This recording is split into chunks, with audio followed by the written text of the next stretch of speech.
이란에서 시위대에 대한 학살이 멈추지 않았고 상황이 진정되지도 않았어요. 그건 거짓말이에요. 트럼프가 오겠다고 약속했으니 꼭 지켜야 해요. 우리는 늘 그렇게 하다가 결국 피해를 봐요. 외교는 원래 현실적으로 접근해야 해요. 가끔은요. 아니에요. 알겠어요. 우리도 히틀러와 그렇게 협상했다 들었죠. 미안하지만 안 돼요.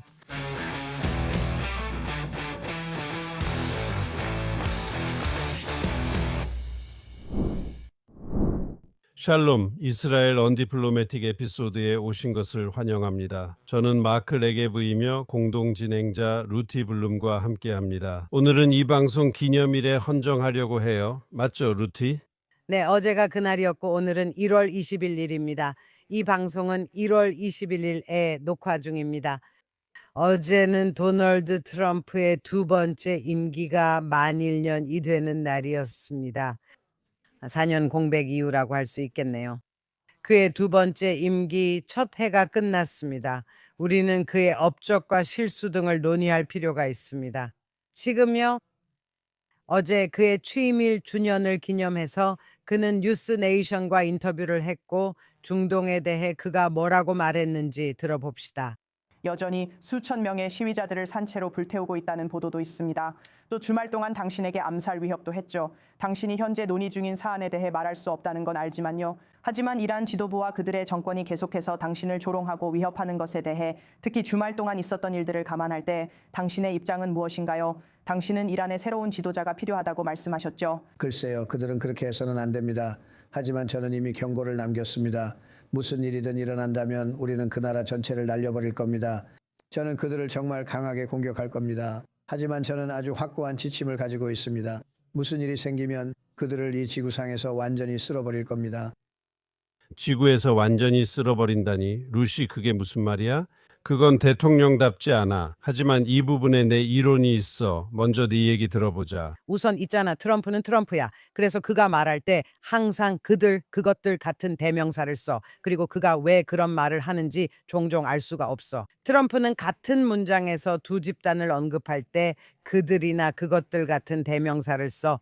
그건 트랜스젠더 대명사가 아니야. 이번에도 그가 우리는 그들을 지구상에서 완전히 없앨 거야라고 말할 때와 같다.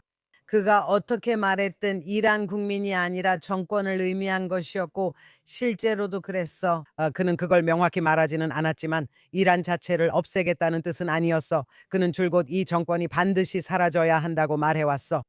문제는 그가 처음 정말 용감하게 거리로 나가 목숨을 걸고 시위하던 이란 국민들에게 말했을 때였어. 그리고 수많은 사람들이 정말 수천 명이 정권의 군대에 의해 학살당했다고 그는 말했어. 계속 힘내세요. 곧 도움이 올 거예요. 라고 해놓고는 아무 일도 일어나지 않았어요. 많은 이들이 그에게 분노하는 이유는 이란 국민들이 매일 죽임을 당해서입니다. 이후 그가 알고 있나요? 라고 말했습니다. 그들은 800명의 이란 시위자들을 처형하려고 했지만 실행하지 않았으니 그건 잘한 일이라고 했어요. 뭐 그런 식이었죠. 그게 거짓말이었다니 다행이에요. 그 정권 세력들은 매일 시위자들을 처형해 왔어요. 그래서 이스라엘의 모든 사람들이 묻는 질문이 있어요. 그래서 그는 뭘 기다리고 있는 거지? 라는 거예요. 그리고 그가 무엇을 기다리는지 여러 논의가 있는데 이에 대해 어떻게 생각하세요? 하지만 우리의 적들, 이스라엘의 적들은 계속 우리 모두를 지도에서 없애겠다고 위협합니다. 이는 지도자들뿐 아니라 우리 모두를 뜻합니다. 이스라엘 지도자들이 그런 말을 하면 남아공 정부는 국제형사재판소나 국제사법재판소의 집단학살 선동이라고 제소합니다. 한 나라를 지도해서 지우겠다는 의미죠. 하지만 이란이 그런 식의 언어를 사용할 때는 당연히 그렇게 하지 않으니 그건 허용되는 거죠. 네, 그건 정치적으로 용인되는 일이지만 트럼프의 직접적인 발언은 그가 정보 쪽에서 무언가를 봤기 때문일 수도 있습니다. 예, 지금 저는 추측할 뿐이며 정부에 없어 기밀 정보를 볼 수 없습니다. 그의 발언이 너무 직접적이고 정밀하며 핵심을 찔렀기 때문입니다. 제 생각엔 그의 정보 자문관들이 대통령에게 이란인들이 뭔가를 계획하거나 논의 중이라고 말했을 가능성이 높다고 봅니다. 그는 바로 메시지를 보내고 싶어 했습니다. 그 길로 가면 원치 않는 대가를 치를 것이라고 했습니다. 저는 그것이 그가 발언한 이유라고 생각합니다. 역사적 사실이 있으며 대통령도 이를 언급했습니다. 바이든이 미국 대통령일 때 폼페오 전 국무장관은 걸프 지역을 방문 중이었습니다. 그리고 그곳에서 이란의 음모가 드러났습니다. 폼페오와 트럼프를 도널드 트럼프의 첫 번째 행정부 시절 솔레이마니 암살에 대한 보복으로 암살하려 했던 것입니다. 그래서 그가 말한 것은 이 선을 넘지 말라는 레드라인을 그어야 한다는 점이 중요하다는 것이었습니다. 만약 그 선을 넘는다면 당신이 원하지 않는 큰 대가를 치르게 될 것이라는 뜻이었습니다. 이 메시지가 중요하다고 생각하며 그는 그들이 예전에도 했고 앞으로도 할 수 있다는 걸 안다고 봅니다. 그렇게 해서는 안 됩니다. 중요한 메시지인데 그는 그 메시지만 전할 뿐 행동하지 않는 것처럼 보여요. 제가 말하는 아무것도는 그런 뜻이 아니에요. 6월에 그는 이스라엘의 이란 핵시설과 탄도미사일 생산 공격에 동참했어요. 그건 정말 대단했죠. 12일간의 전쟁이었어요. 하지만 중요한 건 계속 위협만 하고 멈출 수 없다는 거예요. 그게 아니라 지금 저는 그가 실제로 준비하고 있다고 믿어요. 우리는 미국 항공모함의 움직임을 주시하고 있습니다. 우리는 정말 많은 움직임을 보고 있어요. 우리는 이스라엘 정보기관이 있다는 걸 알고 있어요. 저희가 내부 정보를 직접 알지는 못하지만 근거를 통해 알고 있죠. 저는 이스라엘의 전문가나 전직군 수뇌부가 그렇게 말하는 걸 많이 듣지 못했어요. 현재 이스라엘은 모든 수단을 동원해 대비하며 특히 국민 보호에 집중하고 있습니다. 미국이 이란을 공격할 경우를 대비해서입니다. 그리고 나서 이란이 미사일을 발사해서 이스라엘을 공격하며 보복할 텐데 모든 이스라엘 사람들은 언젠가는 그런 일이 일어날 거라고 믿고 있습니다. 그가 이 일을 미루고 있다고 해봅시다. 그가 정말로 이란이 그렇게 하지 않을 거라고 믿어서가 아니라 그의 군사 전문가들과 참모들이 그렇게 하라고 말하고 있기 때문입니다. 모든 준비가 완벽하게 갖춰질 때까지 기다려야 한다고 하지만 그런 점에서 저는 그가 올해 내내 이스라엘을 지지하면서 힘과 전쟁을 통해 평화를 이루려는 시도에 정말 놀라운 역할을 했다고 말하고 싶어요. 사실 그런데 지금 문제가 있어요. 저는 그가 중동에 대해 심각한 환상에 빠져 있다고 생각해요. 그런 일이 실제로 일어나도 지금은 분명 아니에요. 그는 또 서두르고 있어요. 그리고 그 점에 대해서는 제 말은 잠시 후에 이야기할 거예요. 예를 들어 그가 말하는 평화재건위원회라든지 가자 지구 재건이라든지 그리고 시리아에 대한 그의 환상, 즉 모든 평화협정에 동참하는 통일된 시리아에 대한 환상 같은 것들이요. 그러니까 말씀하신 대로 그가 첫 해를 마쳤는데 우리가 뭐라고 말할 수 있을까요? 우리가 그가 이스라엘과 중동을 다루는 방식에서 무엇을 배웠을까요? 그러니까 트럼프는 자신이 오바마가 아니라고 분명히 말하고 있죠. 즉 그는 미국의 이익을 위해 필요하다면 주저없이 무력을 쓸 수 있음을 두려워하지 않습니다. 동시에 그는 조지 W. 부시도 아니다. 그는 신보수주의에 비판적이며 국가 재건이나 민주주의 확산을 믿지 않습니다. 그는 끝나지 않는 긴 전쟁에 미국 군인이 직접 투입되는 것을 원하지 않습니다. 네, 그렇습니다. 한편으로 그는 평화주의자는 아니고 오히려 무력 사용도 마다하지 않습니다. 반면에 그는 매우 경제적입니다. 그는 군사력을 사용할 때 매우 정밀하고 매우 구체적으로 사용합니다. 그는 타격을 가할 때 이란의 핵시설을 정밀하게 타격했습니다. 항상 위험이 따르지만 미국 입장에서는 매우 낮은 위험이었습니다. 그는 목표를 달성했고 베네수엘라에서도 같은 일이 있었습니다. 힘을 사용하고 강력하고 효과적으로 제한된 범위 내에서 행동합니다. 필요한 것을 달성하고 바로 빠져나옵니다. 저는 이것이 오바마의 과도함과 조지 W. 부시의 행동 모두에 대한 반응이라고 생각합니다. 지금 이란 관련 상황을 어떻게 보고 계신가요? 미국이 공격할 가능성이 높다고 생각하시나요? 글쎄요, 그들이 병력을 그 지역으로 이동시키고 있고 공격을 준비하고 있다는 것을 볼 수 있습니다. 하지만 제 질문은 그리고 지난주에도 이 부분에 대해 이야기했는데 아직 결론이 나지 않은 것 같습니다. 이게 병력을 근처로 이동시키는 건가요? 이란인들에게 압박을 가하기 위해서요?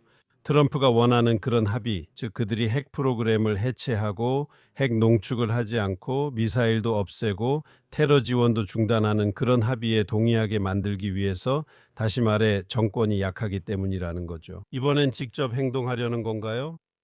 다음 질문은 그가 행동할 수 있느냐입니다. 루시, 눈에 띄는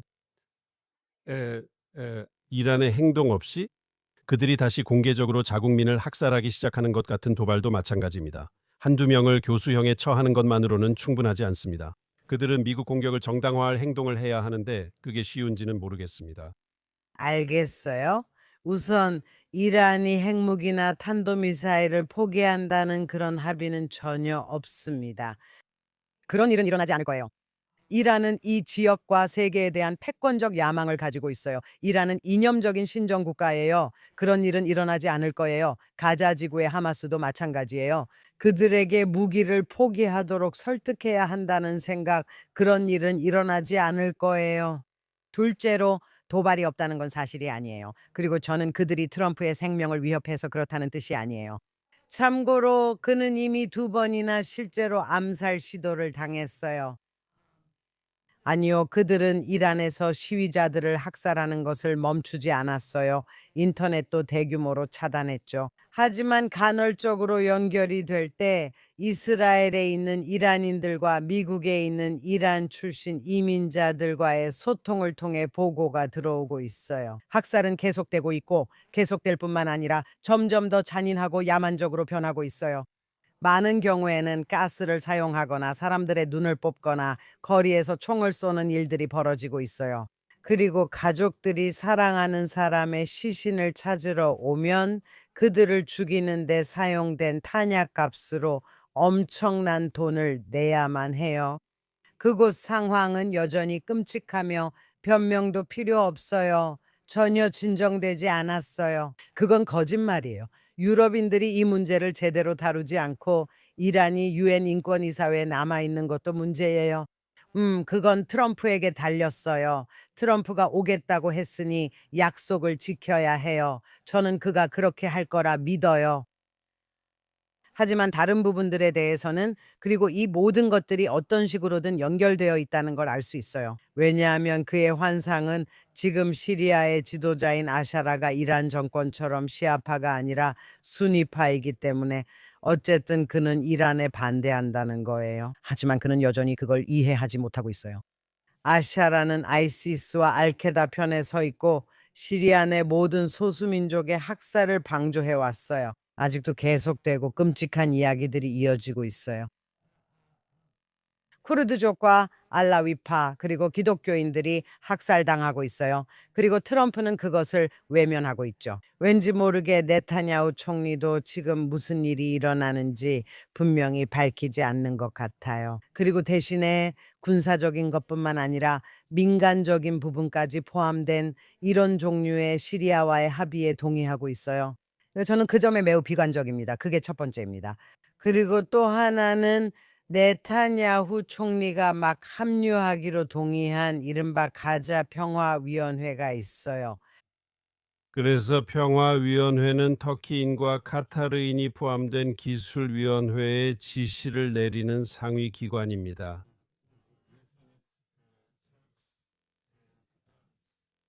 그리고 사람들은 이렇게 말하고 있어요. 이들은 하마스의 가장 친한 친구들이고 하마스를 도울 것이며 하마스를 감싸줄 거라고요. 오늘 아침 스튜디오로 가는 길에 라디오에서 누군가가 이런 말을 하는 걸 들었어요. 터키 군인이 있을 수도 있지만 민간인 복장을 한 터키 군인이 적절한 시기가 오면 하마스가 사용할 인프라를 구축할 수도 있다고요. 그런 우려는 이스라엘 전역에 있다고 봅니다. 터키와 카타르는 가자 지구에서 무엇을 하려는 걸까요? 그들이 하마스와 비슷한 이념에 매우 동조적인데 정말로 우리를 도와 그곳을 비급진화하려고 할까요? 제 생각을 말씀드리지만 틀릴 수도 있습니다. 우리가 가자지구에서 휴전 합의를 이끈 이유는 두 가지였습니다. 첫째, 미국이 지원한 이스라엘의 군사적 압박이 있었기 때문입니다. 두 요소 모두 필요했습니다. 이전 행정부가 우리를 억제해 이스라엘 군사 위협이 신뢰받지 못했습니다. 트럼프 행정부 때 그랬죠. 그는 일을 끝내도 된다고 했을 뿐 아니라 모든 지옥이 열릴 것이다라는 생생한 표현을 여러 번 썼습니다. 하지만 그는 또한 이스라엘이 모든 탄약을 확보하도록 했습니다. 반면 이전 행정부는 탄약을 지원하지 않았죠. 이스라엘의 군사적 위협은 매우 신뢰할 만했지만 동시에 효과적인 외교적 조치도 있었습니다. 트럼프는 하마스의 순위파 무슬림 세계 친구인 터키와 카타르를 효과적으로 이용해 그들에게 휴전에 동의하라고 압박했습니다. 그리고 아마도 트럼프는 자신의 생각에 좋은 중재자라고 여기는 그들을 이용해서 하마스가 2단계에서 해야 하는 것처럼 비무장화하도록 만들 수 있다고 믿는 것 같습니다. 그의 믿음 때문인지 그들을 협상 테이블에 두고 싶어 하는 것 같습니다. 네타냐후는 그들이 가자 지구에 군사 인력이 없다고 부인했습니다. 하지만 그는 동의했습니다. 아마도 얼굴에 미소를 띠지는 않았겠지만요. 하지만 사실상 그는 그들이 그 상위위원회에 참여하는 것에 동의한 셈입니다. 이 모든 것에는 문제가 있습니다. 단순히 네라고 말할 때만의 문제가 아니에요. 터키와 카타르 그리고 참고로 이집트까지 이들은 모두 하마스를 도운 행위자들입니다. 이집트는 수년간 이를 허용해 왔죠. 하마스가 무기와 콘크리트를 가자지구로 들여와 터널을 건설하도록 허용한 것, 그것이 한 가지입니다. 그리고 전쟁 중에도 인도주의적 이유 등으로 가자 주민들이 시나이 반도나 다른 곳으로 탈출하는 것을 결코 허용하지 않았습니다. 이것이 이집트, 터키, 카타르 이야기입니다. 여기서 진짜 위험은 그들이 하마스를 비무장화하도록 압박할 수 있느냐의 문제가 아니라 그들이 하마스 편에 서 있고 여전히 하마스의 자금을 지원하고 있다는 점입니다. 저는 의심이 없고 네타냐후도 그럴 거라 생각합니다. 문제 중 하나는 하마스가 계속 자금을 받고 재건할 수 있다면 하마스를 완전히 물리칠 수 없다는 것입니다. 또 다른 문제는 트럼프가 가자지구 이후에 가진 환상과 관련되어 있습니다. 아직까지 돌아오지 않은 사망한 인질의 시신이 있다는 사실을 제외하고도요. 하지만 그건 제쳐두고 시신이 돌아와도 저는 지금과 똑같이 말할 거예요. 평화위원회가 있거든요. 트럼프는 유엔, 특히 안보리가 형편없었다고 생각하는 것 같아요. 그래서 자신만의 대안을 만들고 있다고 생각하는 거죠. 그래서 그가 많은 나라를 초대하는 거예요. 하지만 문제는 그가 어떤 생각을 가지고 있다는 거예요. 그리고 사위 제러드 쿠슈너와 특사 위트 스티브 위트코프도 그렇습니다. 참고로 위트코프는 많은 걸 갖고 있죠. 두 사람 모두 카타르 금융 이익의 이해관계가 있어 이것만으로도 이미 문제예요. 그들은 이 이사회에 대해 이렇게 생각해요. 말씀처럼 상위 이사회 아래 여러 위원회가 있습니다. 하지만 실제로 가자 지구의 일상적인 운영은 하마스도 아니고 파타흐도 아닌 그냥 팔레스타인인인 팔레스타인 기술 관료들이 맡게 될 거예요.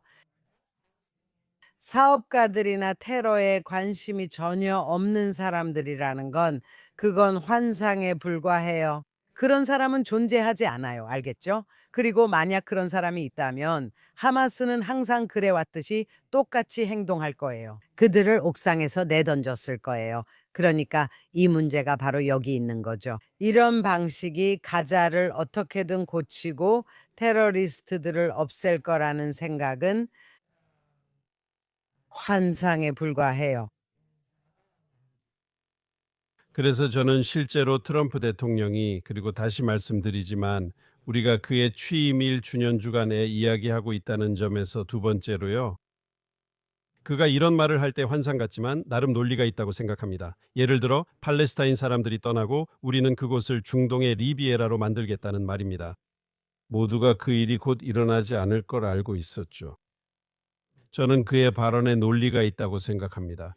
트럼프가 크네셋에 왔을 때 베냐민 네타냐후가 했던 말을 상기시키고 싶습니다.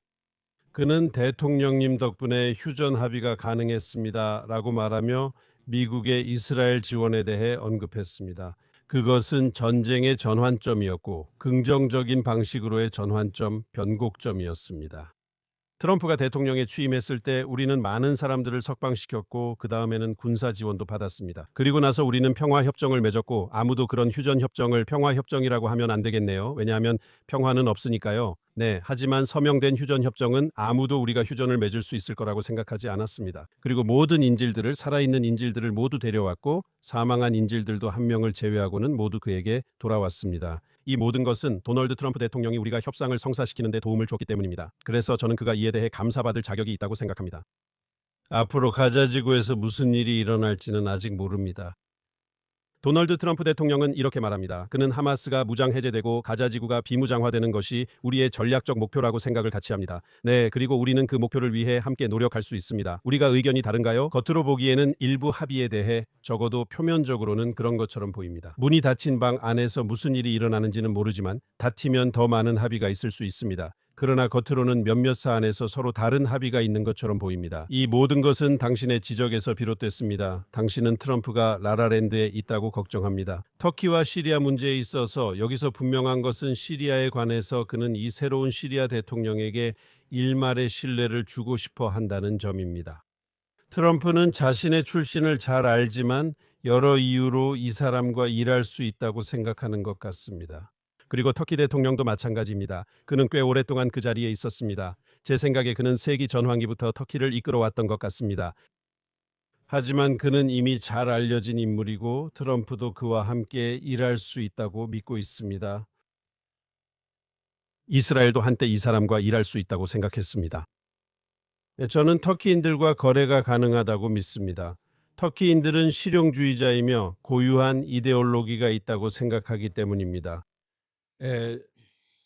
터키 대통령은 반유대주의 발언을 공개적으로 했습니다. 네, 그는 문제성 발언을 했지만 같은 터키 대통령이 앙카라에서 이스라엘 대통령을 접대한 적도 있습니다. 그는 과거에 베냐민 네타냐후 총리와 만나고 통화한 적도 있습니다. 하마스나 이란인들처럼 극단적 적대감은 아닙니다. 터키의 영향권에 들어간 시리아의 새로운 인물 말이죠. 여러 면에서 그는 올바른 말만 하고 있습니다. 그리고 당신이 그를 믿지 않는다고 말했죠. 저도 그를 믿지 않습니다. 하지만 그게 가능할까요? 잠시라도 이해할 수 있을까요? 이스라엘의 이익에 맞을까요? 저는 탐구할 가치가 있다고 봅니다. 하지만 그의 행동과 시리아 상황을 보세요. 대부분의 사람들이 지금 시리아에서 벌어지고 있는 대량 학살을 제대로 인식하지 못하고 있다고 생각해요. 저는 그와 거래나 대화 여부가 중요하지 않다고 말하는 겁니다. 또 터키인을 말할 때 에르도안을 없애야 한다고 하지만 그는 터키 전체가 아닙니다. 알겠어요. 그는 지하디스트예요. 그리고 헤르초그 아이삭 헤르츠og 대통령이 그와 대화하러 갔다는 것도 신경 쓰지 않아요.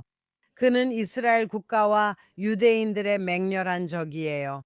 그리고 유대인들에 대해 말하자면 도널드 트럼프에 대해 한 가지 말씀드리고 싶어요. 그의 또 다른 위대한 업적이에요. 그리고 이건 미국뿐만 아니라 유럽과도 관련이 있어요. 어느 정도는요.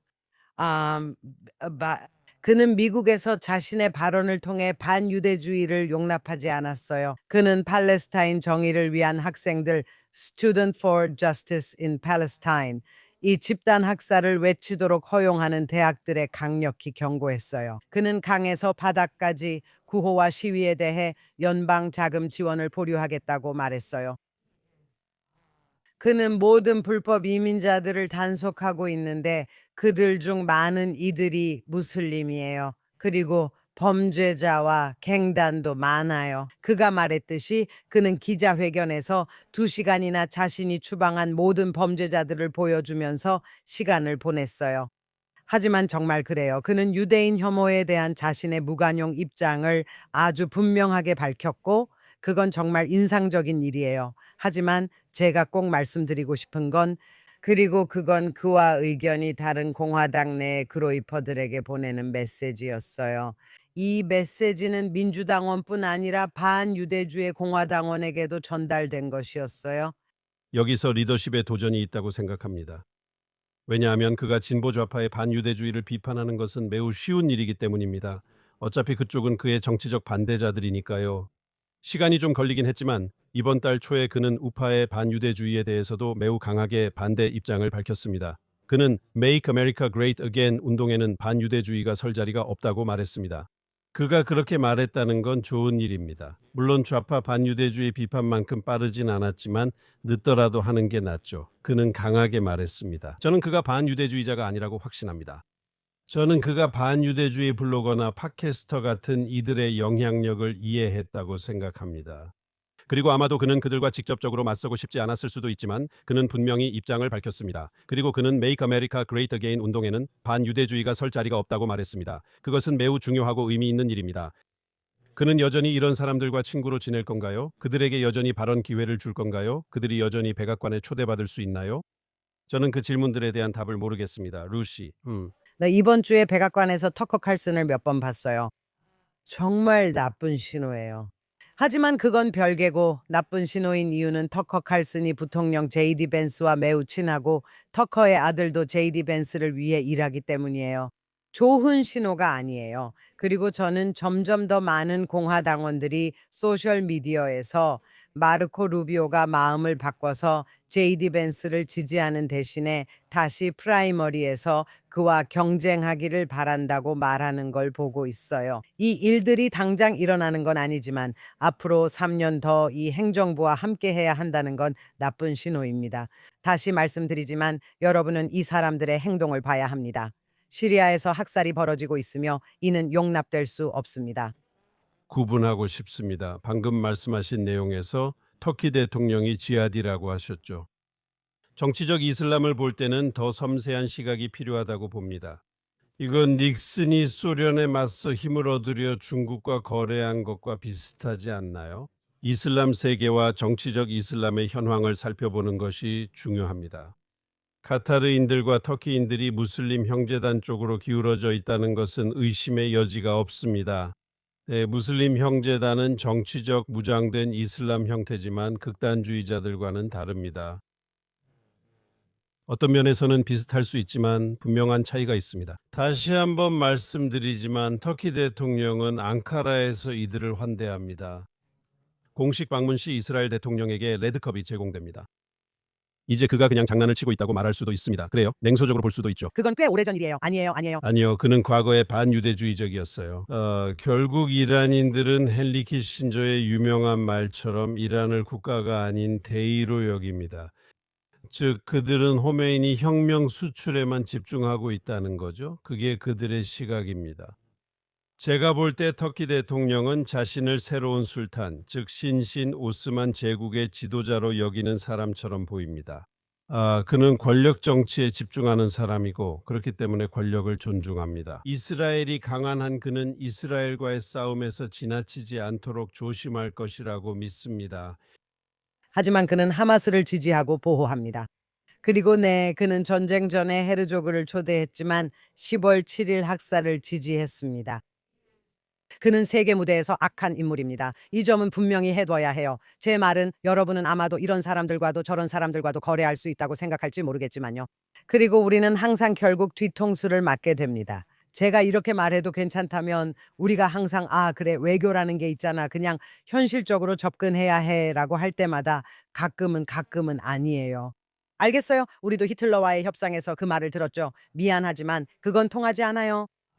우리는 그래야 하고 이스라엘은 그럴 수 없어요. 이제 이스라엘의 상황을 말씀드릴게요. 조금 까다로운 상황이에요. 워싱턴에 적대적인 행정부가 있을 때 바이든 행정부처럼 이미 충분히 힘든 상황이에요. 카말라 해리스가 트럼프 대신 당선됐다면 정말 큰 공영에 처했을 거예요. 알겠어요. 하지만 이스라엘이 지금까지 가졌던 최고의 친구가 백악관에 있을 때도 역시 어렵긴 마찬가지예요. 왜냐하면 네타냐후 총리는 그와 맞설 수 없거든요. 제 말은 그래서는 안 된다는 거예요. 저는 네타냐후 총리가 그와 맞서서는 안 된다고 생각해요. 하지만 지금 그는 아주 곤란한 입장에 처해 있죠. 왜냐하면 트럼프가 무언가를 말하거나 행동하거나 정책을 시행하거나 심지어 상상만 해도 네타냐후 총리가 진심으로 반대할 때 네타냐후는 트럼프의 미움을 피하려고 매우 조심해요. 또 다른 문제도 생깁니다. 저는 네타냐후가 그런 상황에 있는 게 부럽지 않아요. 그리고 솔직히 지금 이스라엘에는 다른 인물이 보이지 않아요. 그 복잡한 상황을 해친 사람은 없었을 거예요. 그가 잘 해내고 있다는 건 우리가 알고 있죠. 아직 끝난 건 아니지만 그가 평화위원회에 합류하기로 한 것만 봐도 알 수 있어요. 그가 처음엔 아니요, 접니다라고 말해서 영리했고 지금은 트럼프가 원하는 것에 동의합니다라고 해서 역시 영리합니다. 저는 이 대안에 동의합니다. 유엔이든 국제연맹이든 명칭은 중요하지 않다고 생각해요. 하지만 그는 이게 말도 안 되고 가자 지구에서 전쟁이 또 일어날 걸 모를 리 없다고 생각해요. 그도 그걸 알고 있어요. 저한테 그렇게 말하진 않았고 다른 사람에게도 말하지 않았지만 저는 그가 알고 있다는 걸 알아요. 왜냐하면 그는 바보가 아니니까요. 트럼프도 하마스가 무장 해제하지 않으면 우리가 들어가서 끝낼 수 있다고 말해요. 그래서 저는 네타냐후와 트럼프의 전략적 차이를 잘 모르겠어요. 하마스는 무장 해제되어야 하니까요. 트럼프는 군사 행동 없이도 해낼 수 있다고 더 자신할 수 있지만 네타냐후는 그렇게 생각하지 않을 수 있습니다. 결국 그렇게 해야 하는 건 피할 수 없어요. 하마스가 무장 해제 의사가 없다는 게 확인되면 그 문제를 다룰 겁니다.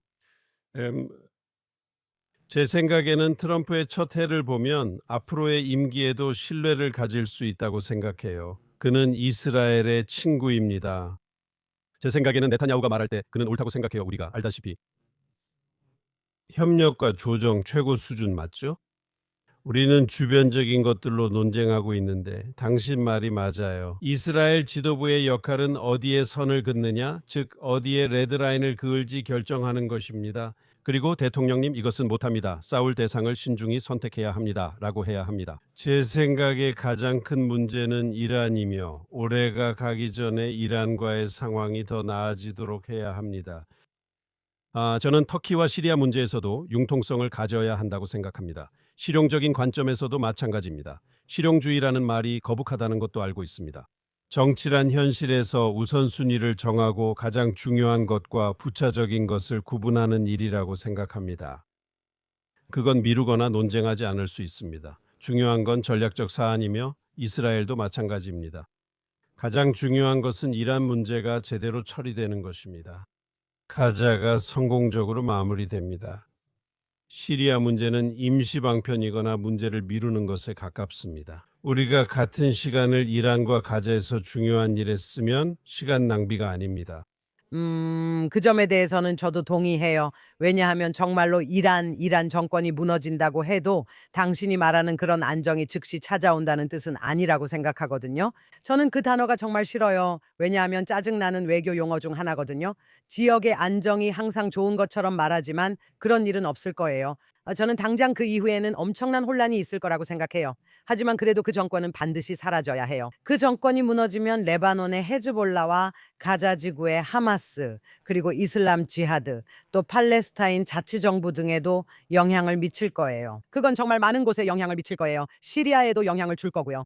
또한 이스라엘이 준비 중인 한 가지 더 말씀드리겠습니다. 제가 아는 한, 그리고 저보다 훨씬 더 잘 아는 분들, 특히 군사 문제에 정통한 분들로부터 들은 바로는 이스라엘은 트럼프가 공격할 경우 이란의 보복 공격에 대비하는 것뿐만 아니라, 하지만 이번에는 그 헤즈볼라가 다시 무장하고 있고 다행히도 이스라엘이 매일 헤즈볼라의 목표물을 폭격하고 있지만 아직 완전히 격퇴하지는 못했다는 점입니다.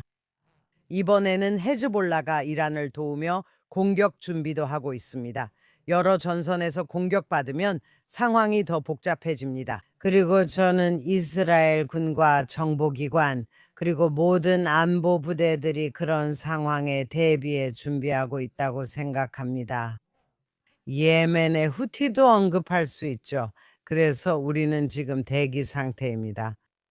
제가 말씀드린 것처럼 당신 말씀이 맞아요. 우리는 우선순위를 정해야 해요. 저는 우선순위의 중요성에 대해 말하고 있었어요. 또한 충분히 알기도 전에 중동 전역의 평화가 갑자기 찾아올 거라는 환상에 빠지지 않는 것도 정말 중요해요. 그리고 바로 그 점에서 저는 트럼프의 놀라운 점은 그가 역사의 대부분을 모른다는 것입니다. 정말 모르는 게 많아요. 그런데도 그 모든 무지함에도 불구하고 그는 마치 운동장에서 불량배를 어떻게 다뤄야 하는지에 대한 직감을 가지고 있어요. 그리고 어떻게든 그게 우리가 봐온 대부분의 대통령들보다 더 성공적이었어요. 거의 영원히. 저는 잘 모르겠어요. 그 사람은 너무 독특해서 세계 지도자들이 어떻게 대처해야 할지 모르는 게 놀라워요. 왜냐하면 그는 실제로 책을 읽지 않고 중동의 역사를 정확히 알지 못하거든요. 그에게 중동 역사나 오스만 제국에 대해 물으면 아마 모를 거예요. 그런데도 그는 올바른 방향으로 나아가는 정책들을 시행하는 것처럼 보여요. 이제 마무리해야 하니 끝내겠습니다. 반테 잠깐 언급하셔서 레바논에 대해 말씀드리고 싶어요. 미국이 이란을 공격할 가능성이 꽤 높죠. 바라건대 헤즈볼라가 이란 지원 차원에서 이스라엘을 공격한다면 이는 이스라엘이 헤즈볼라를 완전히 끝낼 절호의 기회라고 생각합니다. 그리고 저는 이 전쟁이 헤즈볼라가 아닌 레바논의 모든 사람들, 시아파 공동체 사람들까지 포함해서 모두에게 이 전쟁이 어떻게 시작되었는지 분명해질 것이라고 생각합니다. 레바논과 무관하게 이란 관련 일로 시작된 거죠. 맞죠? 그들은 헤즈볼라에 분노할 것이고 레바논을 전혀 상관없는 전쟁으로 끌어들인 것에 대해 헤즈볼라에 격분할 것입니다. 헤즈볼라가 실수한다면 그것이 레바논의 긍정적 변화를 가져오는 전환점이 될 수도 있습니다.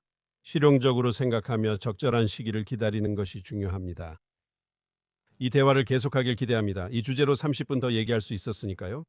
다음 주에 다시 만날 때 루시 그리고 다음 주에 우리가 다시 만날 때 그 일주일 동안 무슨 일이 일어날지 누가 알겠어요? 그걸 기대해 주세요, 루시.